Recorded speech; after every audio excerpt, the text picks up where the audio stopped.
Assalamualaikum warahmatullahi wabarakatuh. Alhamdulillah wa kafa billah wassalatu wassalamu ala sayyidi wa man walah. Rabbi shrah li sadri wa yassir li amri wa hlul 'uqdatam min lisani yafqahu qawli.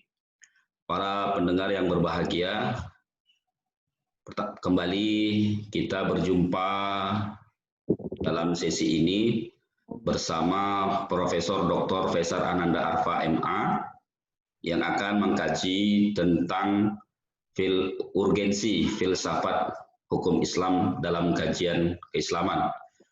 Baik, tanpa memperpanjang mukadimah, mari kita dengarkan paparan yang disampaikan oleh Profesor Dr. Faisal Ananda Arfa MA, Guru Besar Universitas Islam Negeri Sumatera Utara. Kepadanya kami persilahkan. Baik, Assalamualaikum warahmatullahi wabarakatuh. Selamat saudara yang bermasa dan para pendengar sekalian. Suaranya kurang dengar, Pak.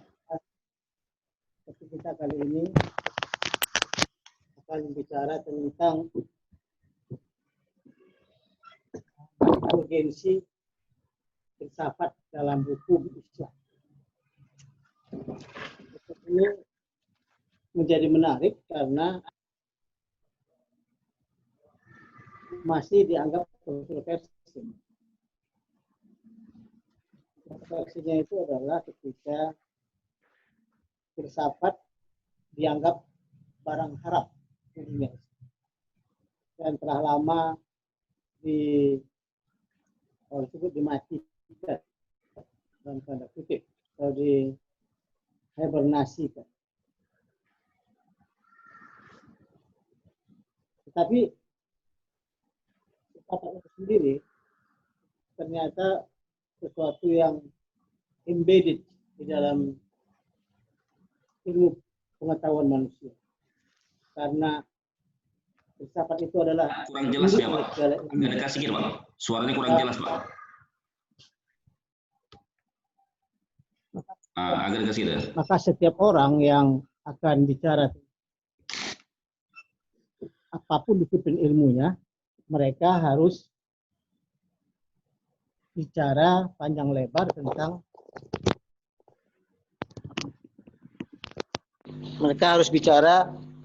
atau mengambil topiknya itu adalah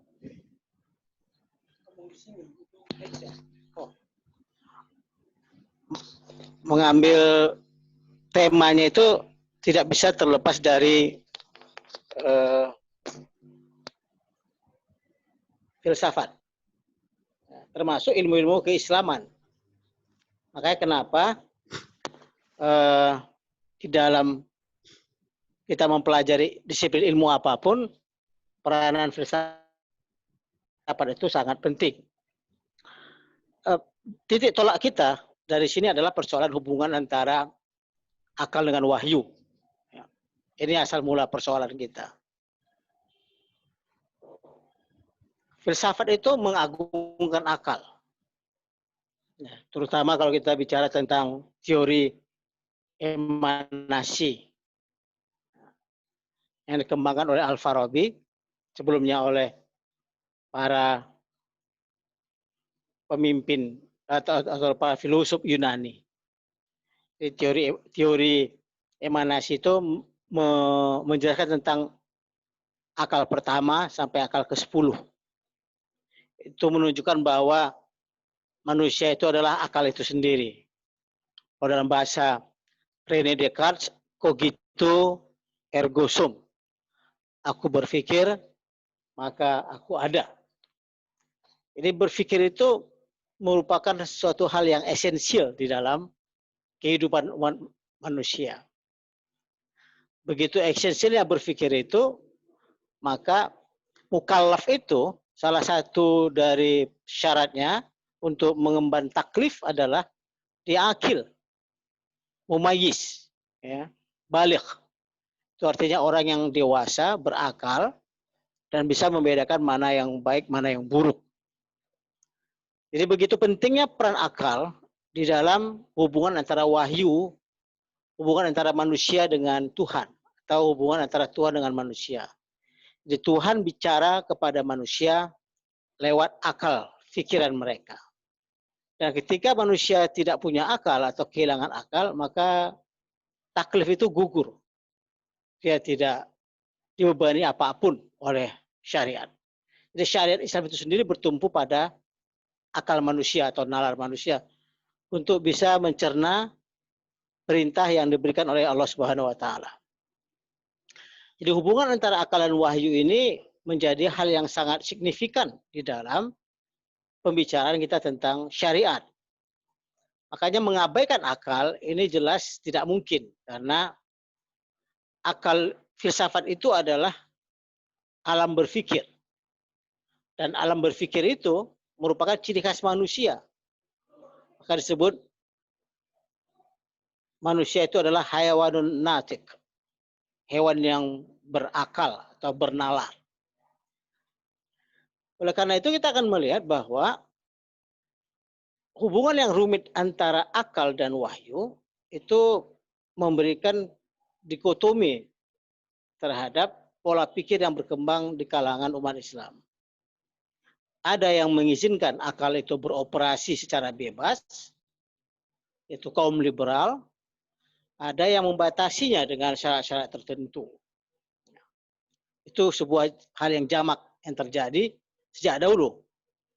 Sehingga kita nanti mengenal aliran Mu'tazilah, ya, atau kemudian kita juga kenal dengan aliran Jabariyah yang memberikan batasan terhadap akal manusia. Mu'tazilah dengan teologi free will dan free act-nya memberikan kebebasan kepada manusia untuk memahami wahyu Allah, untuk memodifikasinya, menyesuaikannya dengan kehendak alam semesta ini. Ini tugas manusia. Karena wahyu itu adalah sesuatu yang datang dari langit,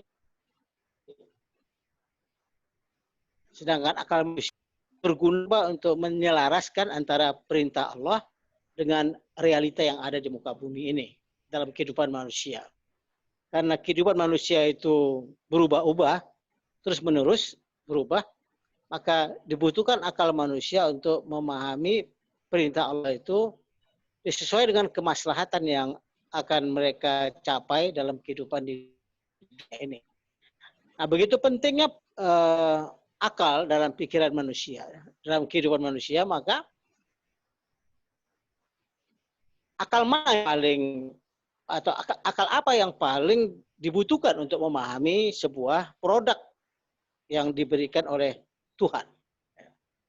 Nah, untuk memahami syariah, maka akal yang digunakan itu adalah akal yang mustafad, akal yang paling tertinggi itu. Karena akal mustafad itu memungkinkan orang untuk berpikir secara jernih, terlepas dari kepentingan apapun, dan dia mencoba secara murni untuk memahami perintah-perintah Tuhan dan menyelaraskannya dengan problem-problem kehidupan manusia secara nyata, atau realita kehidupan di ini. Jadi kalau kita melihat kombinasi antara filsafat, meskipun filsafat itu adalah produk dari Yunani, itu turun di Arab, maka kita akan melihat ini dua kombinasi yang luar biasa. Dan secara historis kita akan menyaksikan tidak punya budaya pikir yang mumpuni. Metode berpikir mereka itu lebih cenderung kepada Jabariyah. Yang ada di sekitar mereka itu, alam padang pasir itu, memang lebih cocok dengan teologi Jabariyah. Karena perubahannya itu betul-betul unpredictable, kadang-kadang unreasonable, ya, dan irrasional juga. Sehingga mereka lebih suka pasrah kepada alam yang ada di sekitar mereka. Nah, itu kalau kita bicara tentang kondisi alam semesta yang ada melingkari orang-orang Arab Saudi Arabia ketika itu. Ya. Maka ketika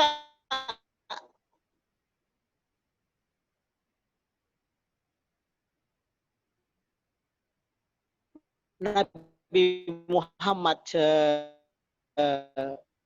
menerima tubuhnya, ya. Karena perintah yang diberikan oleh Allah di dalam Al-Quran itu sangat asing di dalam realita kehidupan mereka sehari-hari. Perintah itu adalah Iqra, bacalah. Makanya kenapa Nabi Muhammad menjawabnya itu adalah Maza sa'aqra'u, apa yang mau aku baca? Bagaimana aku bisa membaca? Tidak ada yang mau aku baca. Karena Jibril juga tidak menunjukkan kertas, tidak membawa apa-apa ketika memberi dia perintah Iqra itu. Tapi Jibril melanjutkan, Iqra bismi rabbikal ladzi khalaq. Bacalah dengan nama Tuhanmu yang telah menciptakan. Ini perintah yang lagi-lagi sangat tinggi untuk ukuran orang Arab. Mereka nggak sampai nalar ke sana. Makanya Islam itu sampai wafatnya Nabi masih berkutat pada urusan ibadah. Belum mampu orang-orang Arab itu menggali potensi besar dalam Al-Quran. Sampai kemudian dunia Islam itulah dunia filsafat. Kemudian ada Al-Kindi, ada Al-Farabi yang mencoba menerjemahkan karya Aristoteles. Kemudian ada filosof yang lainnya, ada Ibnu Sina, ada Ibnu Rushd. Disitulah kemudian ketika bertemu dengan budaya Yunani yang mengajar kepada mereka tentang nalar, tentang cara berpikir, metode berpikir, maka Islam itu budaya Islam mengalami akselerasi yang luar biasa. Nah, selama ini stagnan, tidak bisa membawa Al-Quran itu lebih jauh karena mereka tidak punya perangkat akal yang baik. Karena mereka terbiasa berpikir secara Jabariyah. Jadi teologi Jabariyah itu memang tidak bisa menjawab tantangan-tantangan yang dibawa oleh Al-Quran. Wahyu Al-Quran itu wahyu yang sangat luar biasa. Ya. Kenapa sangat luar biasa? Karena ini wahyu harus bertahan selama ribuan tahun, bahkan mungkin jutaan tahun sampai hari kiamat. Jadi kalau karya manusia, tulisan buku manusia paling itu bertahan sekitar 50 tahun. Ya. Tapi kalau ini buku harus tahan menjawab persoalan zaman sampai akhir masa, sampai hari kiamat. Karena itu kualitasnya sangat luar biasa. Jadi tidak mungkin wahyu itu bisa diselesaikan oleh orang dahulu. Ini agak keliru kalau orang sekarang bilang ulama dulu telah mentafsirkan Al-Quran. Itu yang harus diperbaiki cara berpikir kita. Ulama dulu menafsirkan Al-Quran sesuai dengan pengetahuan yang mereka miliki.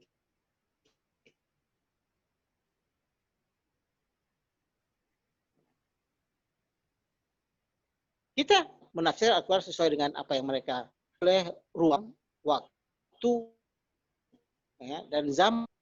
Al-Quran itu adalah satu kitab yang sangat luar biasa, yang bisa bertahan. Satu, akal pikiran manusia akan terus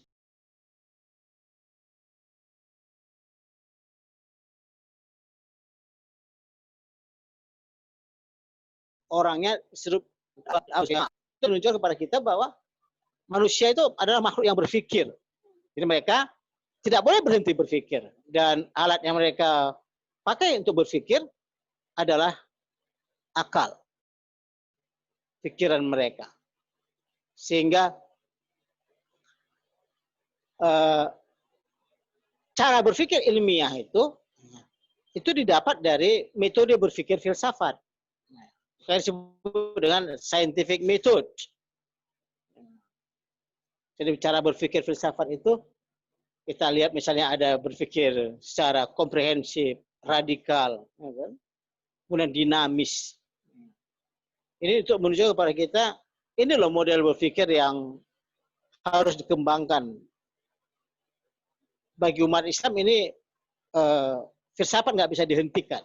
Meskipun orang banyak menunjukkan sikap anti filsafat, tapi itu tidak mungkin karena filsafat itu adalah tempat akal untuk bekerja. Sementara wahyu yang diturunkan Allah itu sifatnya stagnan, tidak ada pertambahan. Itu aja. Jadi jumlah ayat Al-Quran yang 6.000 sekian itu, 6.666 katanya itu tidak akan pernah bertambah. Manusia berubah. Maka mereka akan selalu berusaha untuk memahami ayat-ayat Allah itu dengan cara berpikir yang mereka dapati dari sesi masa ke masa, dari tahun ke tahun. Itu yang membuat urgensinya filsafat itu. Nah, kemudian kita akan melihat wahyu. Wahyu yang diturunkan oleh Allah itu merupakan wahyu yang baku. Dia turun sejak masa Nabi Muhammad sampai sekarang, sampai akhir zaman, itu tidak akan pernah bertambah itu wahyu. Jumlahnya Al-Quran nggak akan pernah bisa ditambah ayat-ayatnya. Itu artinya Allah menyatakan bahwa Al-Quran itu solihun likuli zaman wa makan. Cuma masalahnya, makan dan zaman itu, understanding-nya, pemahamannya, cara memahaminya itu balik kepada manusianya. Tidak bisa kita pinjam pikiran orang dahulu, lalu kita pakai sekarang tanpa kita nalar. Ini kelemahan hukum yang sekarang. Jadi, kelemahan ulama-ulama kita sekarang, para ustadz atau para kiai itu, selalu mengambil fikih-fikih lama, kemudian menghafal. Dan lalu mereka menceramahkannya sekarang. Jadi agak aneh ketinggalan zaman. Karena bagaimana mungkin fikih masa lalu itu bisa dipakai untuk menjawab problem sekarang. Itu kan pertanyaan yang penting. Ya, yang harus menjadi pikiran manusia. Terutama kalau kita bicara fikih muamalah. Ya. Kalau fikih ibadah, oke lah. Fikih ibadah, dia stagnan dia. Tidak akan berubah. Sholat zuhur itu 4 rakaat, sampai akhir zaman ya tetap 4 rakaat. Soal ibadah mahdhoh itu nggak mungkin kita ubah. Oke, sampai di situ kita sepakat. Tetapi ketika kita bicara ibadah ammah, ibadah ghairu mahdhoh, apalagi kemudian kita bicara tentang muamalah, ya. Muamalah itu kemudian kita bicara amwaliyah, ya. Itu fikih muamalah al-amwaliyah itu lebih dahsyat lagi. Tidak mungkin kita mengambil fikih-fikih lama kemudian menceramahkannya ya, di depan para praktisi ekonomi sekarang, lalu kemudian kita dengan secara mentah mengharamkan apa yang terjadi sekarang dan berharap kita mengerjakan apa yang dahulu. Itu yang agak absurd gitu loh. Ya, problem kita ini kan di situ. Sehingga muncul banyak sekali orang yang bolak-balik mengharamkan. Sehingga orang jadi jengah. Ya, melihat kalau semuanya haram, bagaimana kita bisa beraktivitas? Dalam Islam itu sebenarnya sudah berlaku kaidah. Ya. Ulama dulu juga sudah bilang, al-aslu fi syai' al-ibahah. Dasar segala sesuatu itu boleh dilakukan. Kalau al-aslu fil ibadah at-tahrim. Kalau ibadah nggak boleh, ibadah nunggu suruhan. Kalau muamalah menunggu larangan. Dan Al-Quran telah mengekspresikan dirinya sebagai sebuah kitab yang tidak banyak memberikan larangan kepada pembacanya, kepada pemeluknya, di dalam beraktivitas kehidupan sehari-hari. Tapi kemudian understanding fiqh lama itu dibaca oleh orang sekarang, lalu mereka mencoba judge apa yang terjadi sekarang ya, sehingga maka umat Islam itu menjadi anti terhadap semua hal-hal yang baru. Mereka kemudian menggunakan istilah hijrah, pindah ke situasi masa Nabi. Kalau dahulu orang kembali kepada Al-Quran dan Sunnah, sekarang muncul lagi istilah hijrah, meninggalkan urusan dunia ini. Kemudian mereka bertapa, masuk masjid, berzikir, dan merasa mereka adalah orang yang paling soleh. Jadi cara soleh yang terbaik itu adalah dengan menjauhi pemerintah, menjauhi dunia, hidup sederhana apa adanya, banyak-banyak berzikir. Tapi kalau mati katanya masuk surga. Nah, tipikal model beragama seperti inilah yang sangat merugikan buat masa depan Islam. Ya. Karena cara pandangnya itu keliru. Ya. Cara pandangnya sangat keliru. Karena harusnya syariah itu dia baku. Tapi understanding-nya, fiknya, dia dinamis. Fik itu kan faham. Jadi faham itu sumbernya akal. Kalau al-fahmu, pemahaman, membuat orang harus berpikirnya berubah.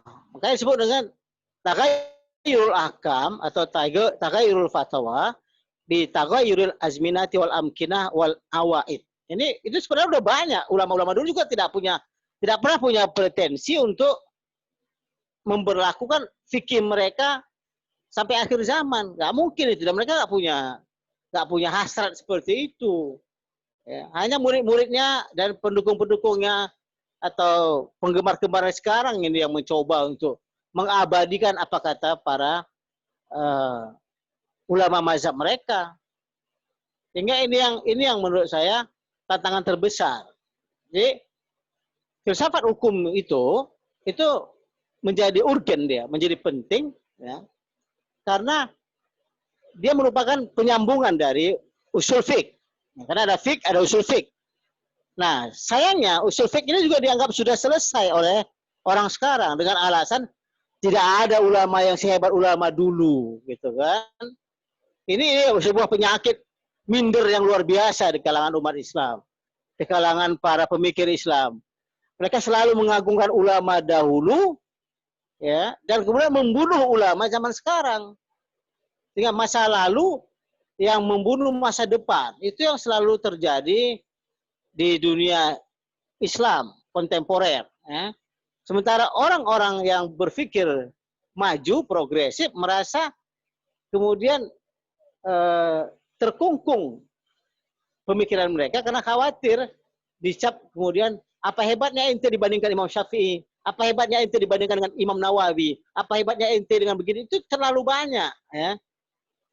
Nah, terlalu banyak pembunuhan karakter seperti itu karena ini model berpikir yang salah kaprah. Sehingga mereka menganggap bahwa fikih itu sudah selesai, usul fikih sudah selesai, ya mari kita beragama seperti harapan ulama dulu. Tapi itu tidak pernah menyelesaikan masalah. Problem-problem yang timbul zaman sekarang itu membuat umat Islam bingung melihat apa yang terjadi, realita kehidupan mereka dengan doktrin agama yang mereka terima. Ya. Ini yang jadi agak apa dia?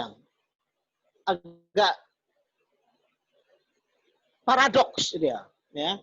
Ceramah ulama di masjid tentang agama dengan realita kehidupan sehari-hari itu nggak nyambung dan itu dinikmati dengan bagi sebagian besar orang sebagai sebuah disebutnya dengan istilah penjara. Masuklah tasawuf dengan mengatakan dunia ini penjara bagi orang mukmin, kemudian surga bagi orang kafir. Wah, ini kalimat kayak gini nih yang sangat berbahaya juga, ya, karena kemudian orang-orang mukmin itu memandang semua yang ada di dunia ini adalah neraka buat mereka, penjara. Jadi mereka nggak bisa kerja, nggak bisa berbuat apa-apa, nggak bisa berpikir. Lalu orang kafir yang menguasai dunia ini. Dan mereka menghibur diri mereka dengan mengatakan kita bakal masuk surga, orang kafir itu bakal masuk neraka. Ini sebuah metode berpikir yang sangat keliru. Ya. Sangat keliru.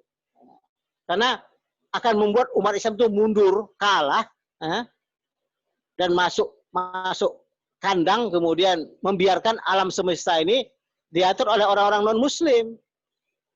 Karena ketidakmampuan mereka seperti itu. Karena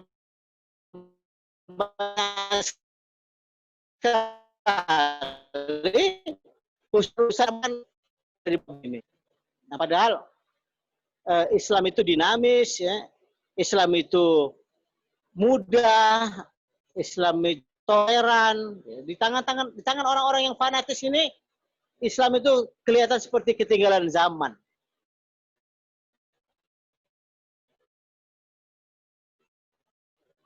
Karena ketidakmampuan mereka berpikir, Islam itu menjadi umat yang unggul. Karena mereka kemudian menunggu Imam Mahdi datang. Nah, ini sebuah teologi yang diciptakan untuk membuat umat Islam malas berpikir. Jadi kalau hari ini umat Islam ketinggalan, kalah, semua macam-macam, itu sudah takdir.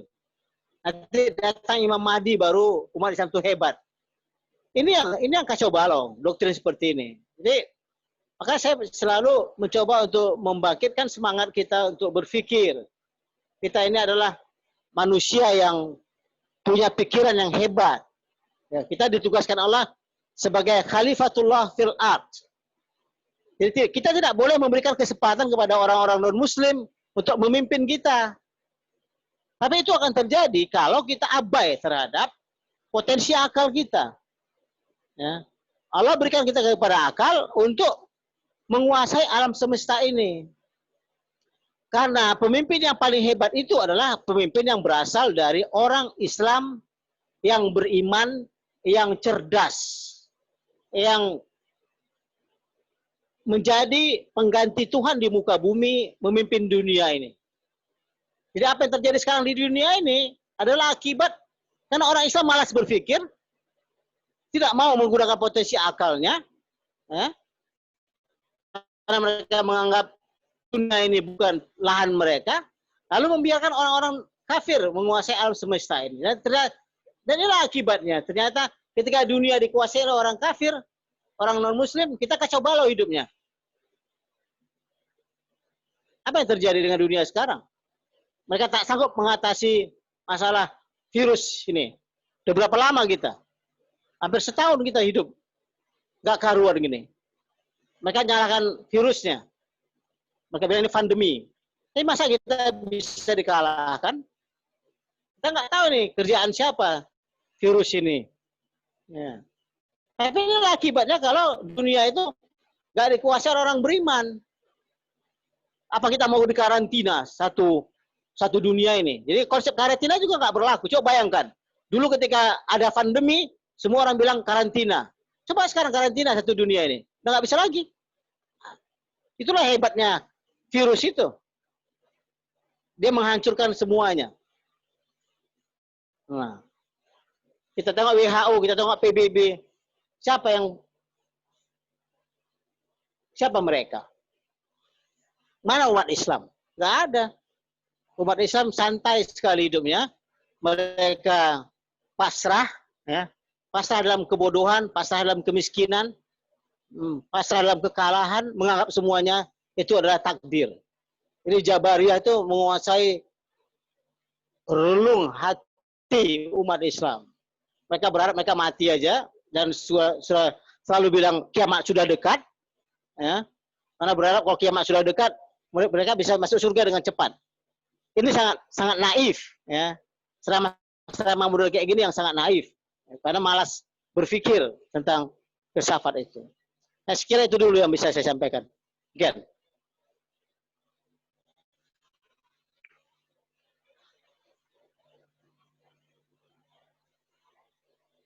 Halo. Baik, kita buka sesi tanya jawab atau bagaimana, Prof? Kita buka sesi tanya jawab. Mana suara ya?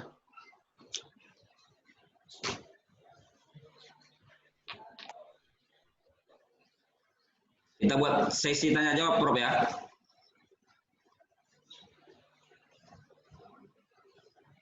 Nggak dengar, Pak, ya?